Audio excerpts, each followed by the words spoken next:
오늘은 예루살렘의 함락이라는 제목으로 말씀을 상고합니다. 지금 이 연대기 성경은 열왕기 하 25장과 또 우리가 지금 읽은 예레미야 52장이 주축을 이루고 있고요. 여기다가 또 예레미야 36장과 39장 일부가 여기에 참조가 되어 있어요. 그래서 이것을 또 각 그 상황대로 다시 쭉 나눠놨기 때문에 우리가 이렇게 교독으로 읽을 수가 없어요. 너무 왔다 갔다 해서. 그래서 오늘은 예루살렘의 함락이 어떤 과정으로 이루어졌는가를 한눈에 볼 수가 있는데, 그동안 예레미야를 통해서 40년 동안 이 나라가 망하니까 이제 결국 하나님의 징계를 받아들이고 바벨론 앞에 항복해라. 그러면 일단 살 수가 있고, 또 성도 파괴가 되지 않고, 또 포로로 끌려가더라도 돌아오고 다시 하나님이 회복시킬 날이 온다. 이 말씀을 수없이 했어요. 그런데 끝까지 안 받아들여서 결국 D-Day가 이렇게 온 겁니다. 그래서 말씀은 반드시 성취된다는 것을 우리가 알 수가 있어요. 그래서 이 말씀이 기록되어 있는 겁니다. 그리고 또 에스겔도 그가 2차로 그 침략당했을 때 포로로 끌려간 사람인데, 에스겔은 지금 포로 수용소인 그 바벨론 땅의 그발 강가에서 하나님께서 계시를 주시잖아요. 그래서 또 에스겔은 에스겔대로 계속 예언을 했었어요.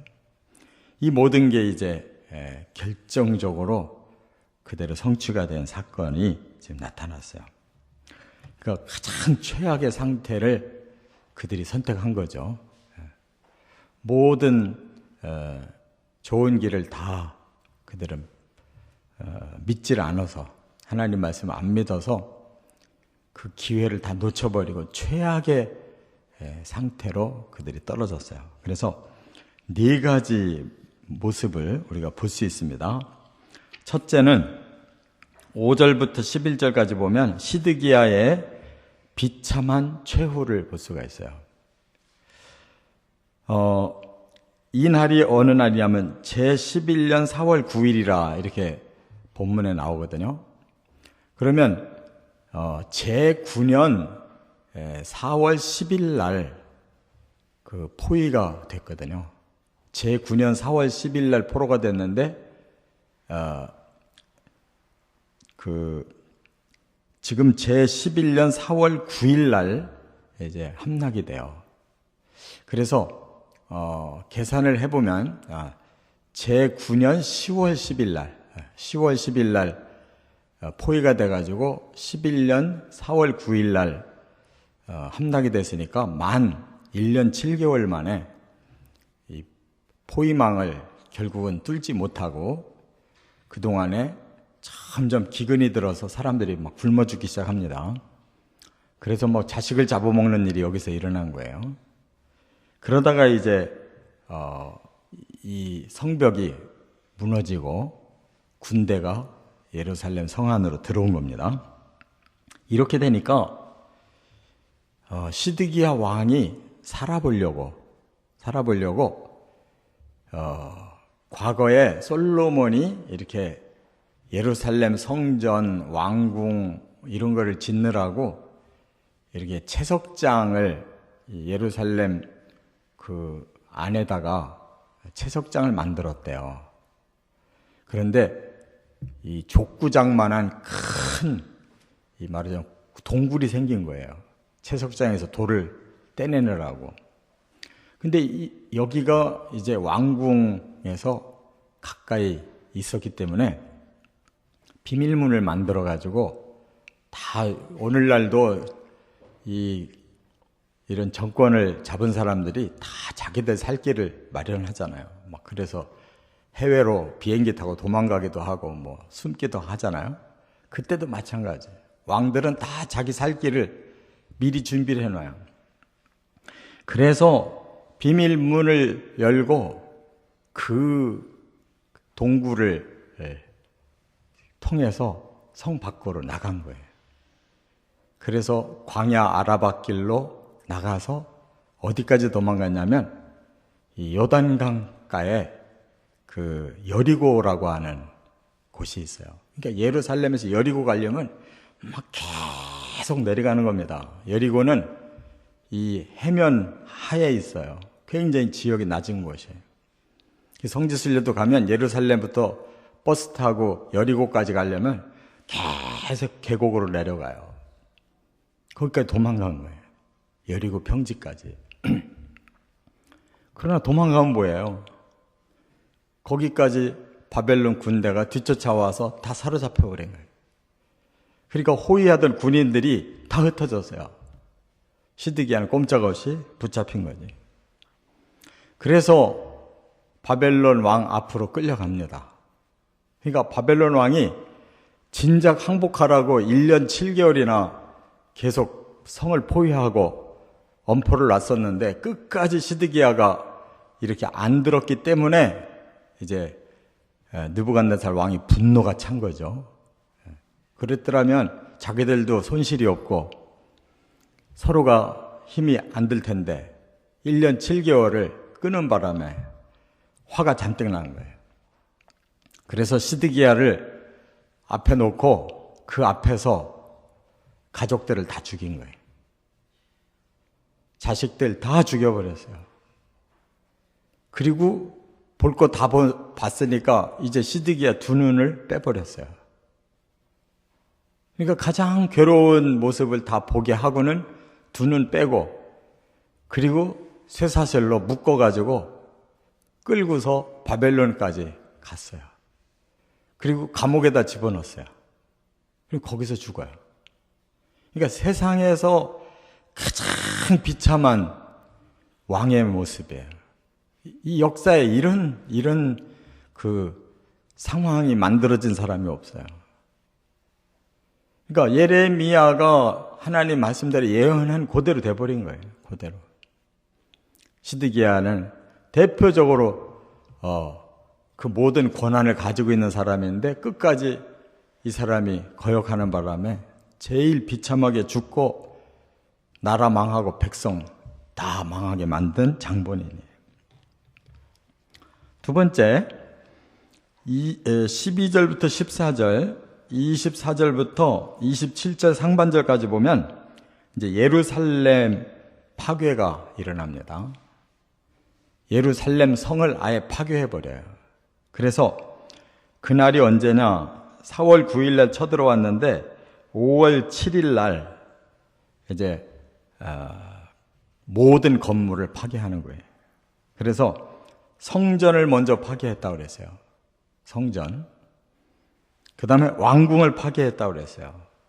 그리고 모든 건축물을 다 파괴했다고 그랬어요. 그리고 나서 마지막 성벽까지 전부 다 헐어가지고 다 파괴해버렸어요. 그러니까 한 도시, 한 수도를 완전히 망가뜨린 거예요. 그냥 하나도 성한 것이 없도록. 모든 건물 다 파괴하고 성벽까지 다 파괴했으니까 그냥 완전히 폐허가 돼버린 거죠.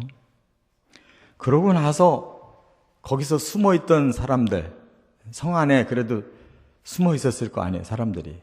다 끄집어내 청년, 그러니까 군사들 말할 것도 없이 남녀노소를 다 칼로 다 죽여. 그리고 또 도망가고 있던 그 방백들, 고관들이 또 있었어요. 그들을 전부 사로잡아가지고 대제사장도, 부제사장도, 성전 문지기들도, 내시들도, 시종들도, 서기관들도, 거기에 따라가던 백성 60명도 그냥 다 처형을 시켜버렸어요.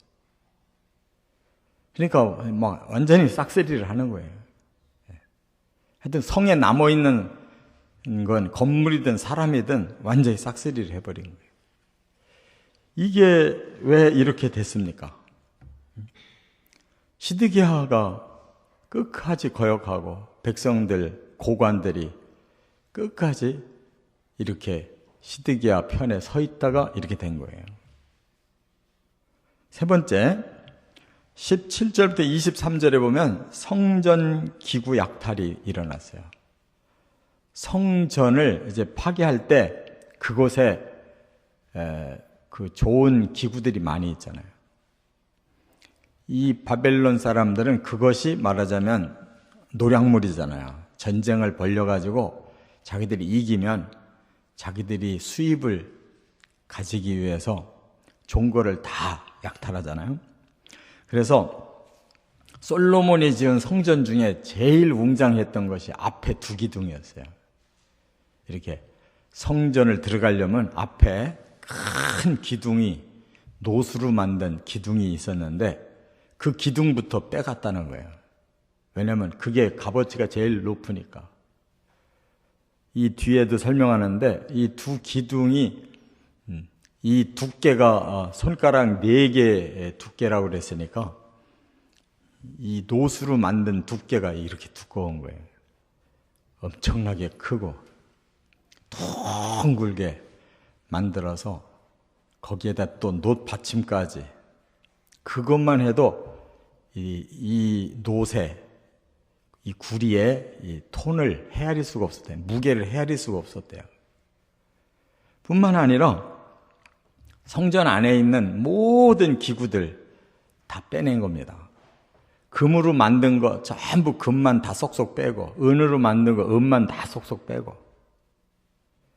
그래가지고 완전히 하나님의 성전을 발가벗겨서 그래서 바벨론으로 가져갔는데 70년 후에 이 벨사살이라고 하는 바벨론의 마지막 왕이 그 성전 기구에서 그릇을 가져온 걸 수십 년 후에 놔뒀는데 이 왕이 타락하니까 여호와의 성전에 그 잔들을 가져와라 그래가지고 그거를 술잔으로 사용하다가 그날 밤에 그 바사국에게 멸망당한 거예요. 대결대결 우바르신하고 그냥 벽에 네 기한이 다 끝났다라고 하는 걸 보여줘 벌벌 떨다가 죽은 거예요. 바로 하나님이 가장 치욕스러운 일을 당하신 거죠. 성전 기구가 이렇게 다 파괴된 것이. 끝으로 네 번째, 이제 포로 이송 15, 16절, 27절 하반절부터 30절까지 보면 이제 포로를 이송합니다. 이들은 누구냐? 이제 항복한 사람들, 그리고 성 밖에서 살아있던 사람들, 하여간 이스라엘 백성이라고 그러면 전부 붙잡은 거예요. 그래가지고 그들을 이제 바벨론으로 끌고 간 겁니다. 이 포로들을. 그래서 그들 외에 남아있는 자들이 있었어요. 아주 가난뱅이들. 말하자면 포로로 끌고 갈 가치가 없는 사람들, 아주 비천한 자들, 불황무식하고 가난하고 거지 같은 자들은 거기다 놔둔 거예요. 그들이 오히려 살아남은 거죠. 그리고 쓸만하다고 하는 사람들은 전부 끌고 간 거예요. 그 명단이 여기 나오는데 1차 때 3,023명, 2차 때 832명, 3차 때 745명, 개 4,600명이다 그랬어요. 4,600명이 끌려갔어요. 근데 이거보다도 또 다른 구절에 보면 10,000명, 7,000명이 또 더 끌려가요. 열왕기 하 24장에 보면. 그러니까 거기다가 17,000명을 더하면 몇 명이에요?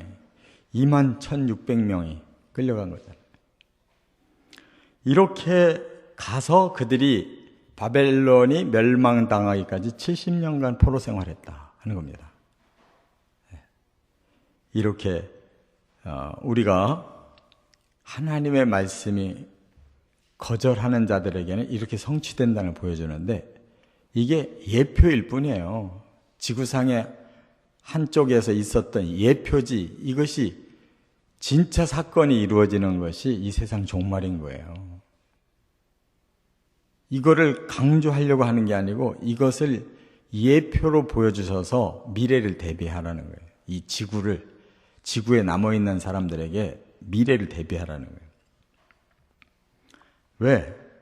바로 하나님이 만드신 나라, 하나님이 만드신 사람들을 하나님의 그 뜻대로 그들을 다스리고 행복하게 살게 하려고 했는데 사탄에게 속아서 이렇게 사람들이 온통 죄악이 가득하고 세상을 이렇게 엉망으로 만들어 놓고 여기에 창조주의 이 주권이나 섭리가 그 사랑과 은혜가 하나도 통하지 않잖아요. 이 세상이 다 지 맘대로 하겠다는 거예요.